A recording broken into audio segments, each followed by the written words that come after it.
You're listening to Qwerpline here on QWRP-FM. Qwerpline this week is brought to you by Great Height Freight Lightweight Flight. When you need to get your small packages into space, trust Great Height Freight Lightweight Flight. It'll get there overnight.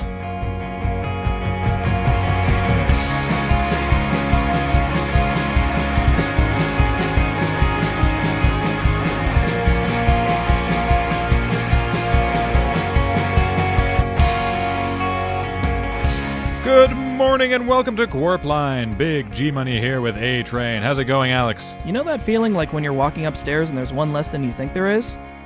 Yes. Yeah, I don't feel like that. Wow, that had that precise effect on me, actually. Thank you. For everyone else on stairs or otherwise, we hope that you're having a great day out there in beautiful Innsbruck. The city of Innsbruck. Get that down-home feeling. That slogan still in use despite the repeated requests from Hugh and Lauren Down, whose home in Raster Heights was used as part of an Innsbruck marketing campaign, very much against their wishes. Just goes to show that money can't buy happiness, but it sure can buy misery. And a real nice home. I mean, you've seen it, obviously. It is inescapable. Yeah. And now the news.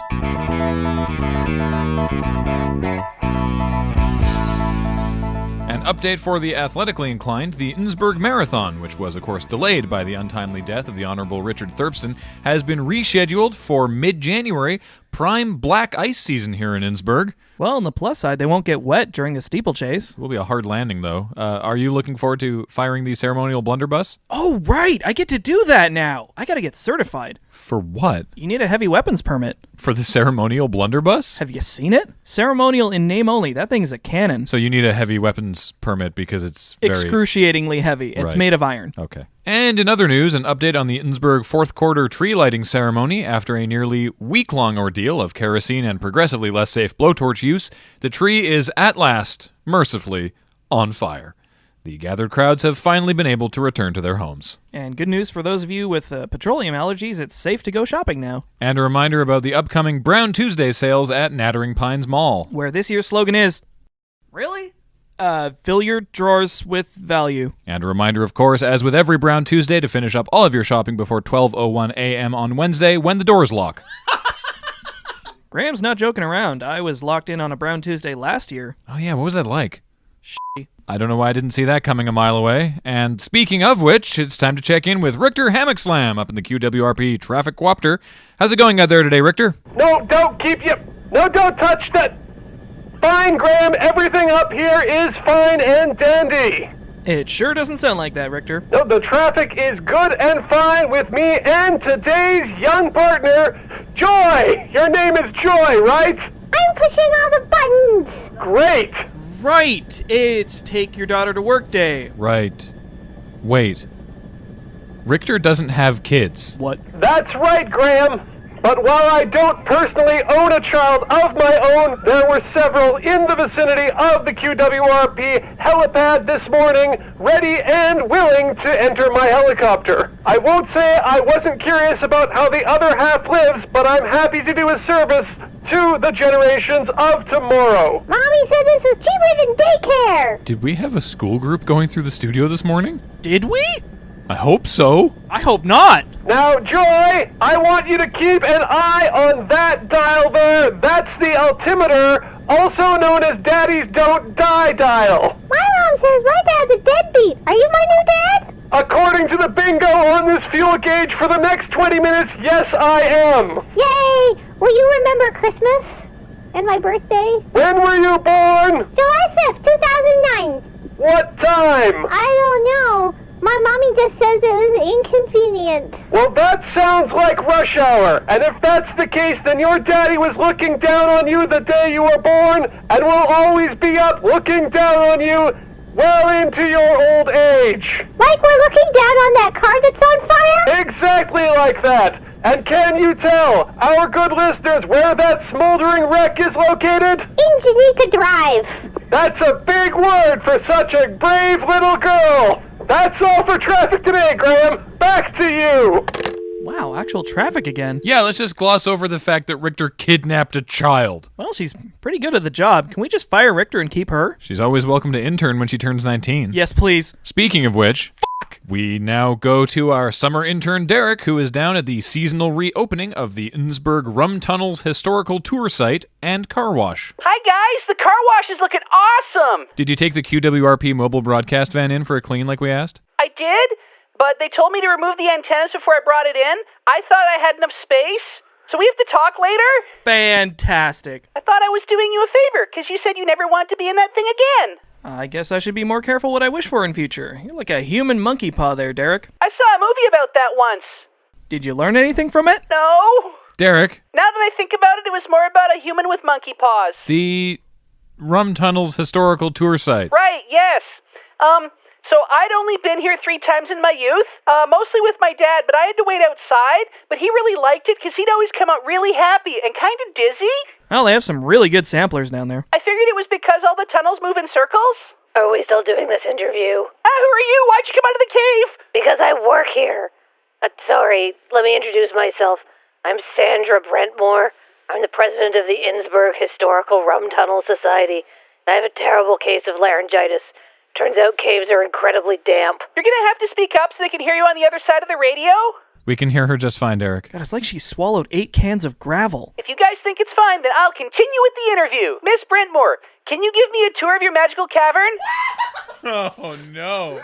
Well, little boy, the Innsbruck Rum Tunnels were established in 1763 to smuggle rum into both Canada and Mexico. How long are these tunnels? Oh man, they're like super long. Really? You know how it's rumored that some stretches of New York's sewer system have never been explored? It's like that. It's not that the tunnels are inaccessible, it's just that nobody cares. I care. Really? No, I was only saying that to make you feel better. Did it? Well, not anymore. So, Miss Sandra, how tunnely is this place?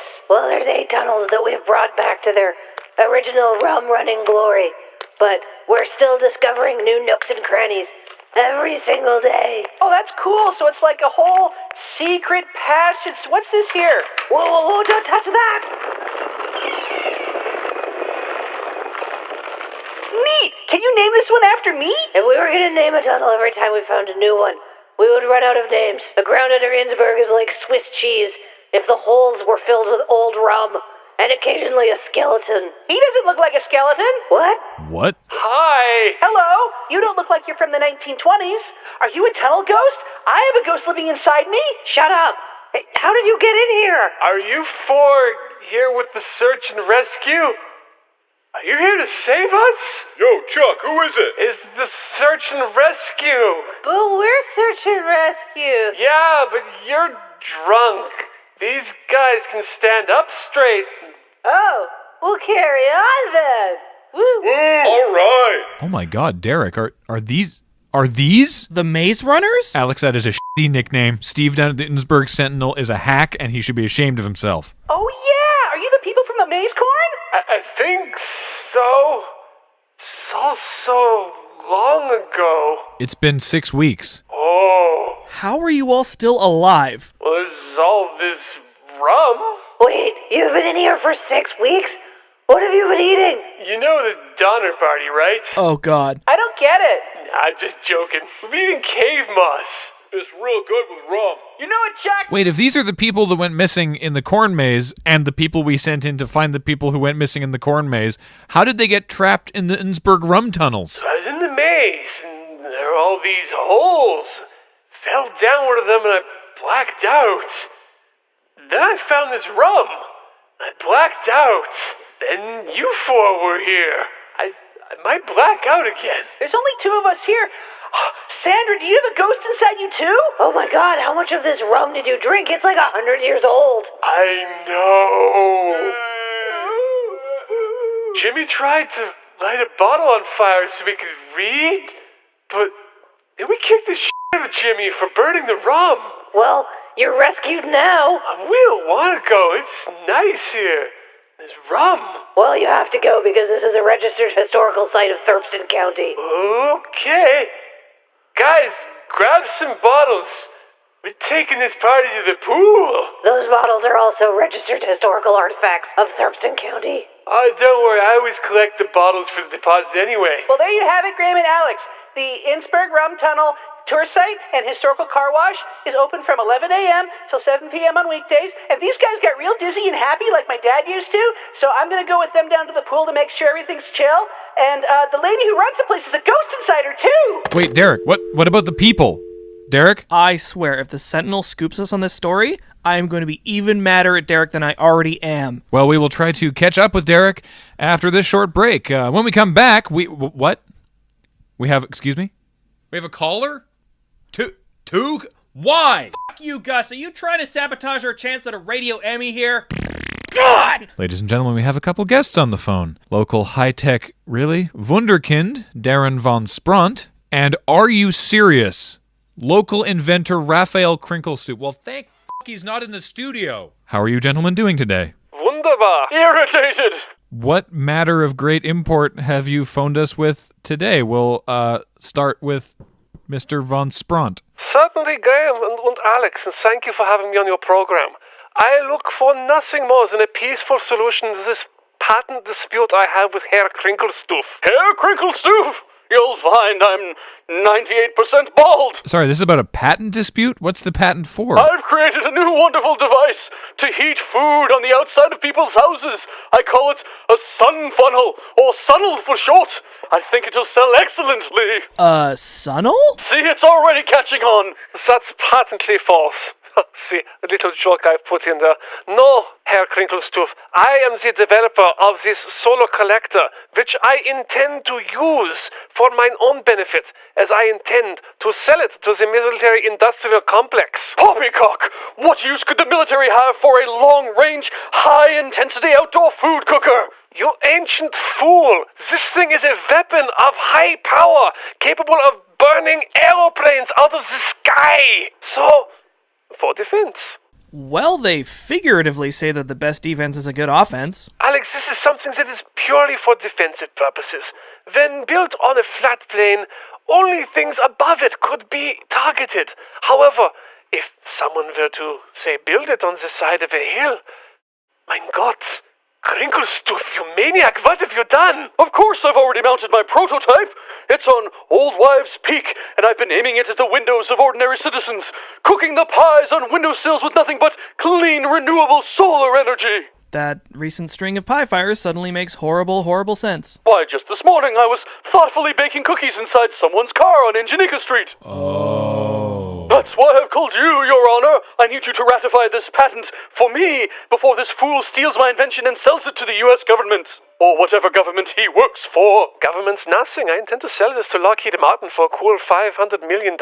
You'll never take my sunnel! First off, we have some issues with the name. I'm tempted to just exile you both and burn the plans. Well, there are no blueprints. I carelessly left them under my sunnel, and they disappeared for some reason. When you can't exile me, you'll find I have diplomatic immunity, as I am under very good terms with the Harvest Queen. Fine. You want me to approve this? It'll have to be reviewed. I'll put together a committee and we'll meet in 6 months. 6 months? Review? I'm gonna put this boondoggle of yours behind so much red tape that the sun'll burn out before you collect any of its energy. But I wanted to bring this to market before next Brown Tuesday. But, Your Honor, think of all those unbaked fourth-quarter pies. Joke's on you. I like my pies rare. Goodbye. You like your pie rare? Don't question me. Yes, Your Honor. Damn it. I know that you're not actually really keen on being alderman, but you're doing a pretty good job of it. Double damn it. Folks, that is mercifully going to take us up to the break. For real this time, Gus. When we come back, it's the arts. Our own Edith Slump is going to tell us about the touring street percussion group Stimp. Wait, is that the Cacophony Symphony? No, they're a knockoff. How did you get in here? The door. And we're going to be robo-dialing Derek until he picks up his phone so we can hopefully get an interview with one of the newly rescued cornholers. The what? Look, Maze Runners is terrible, but I didn't actually have any better suggestions. Sperumkers? Not really. Stick around, more Qwerpline after this. You're listening to Qwerpline here on QWRP-FM. Thanks again to our sponsor, Great Height Freight Lightweight Flight. When you need to get your small package into space, trust Great Height Freight Lightweight Flight. Let us launch your satellite.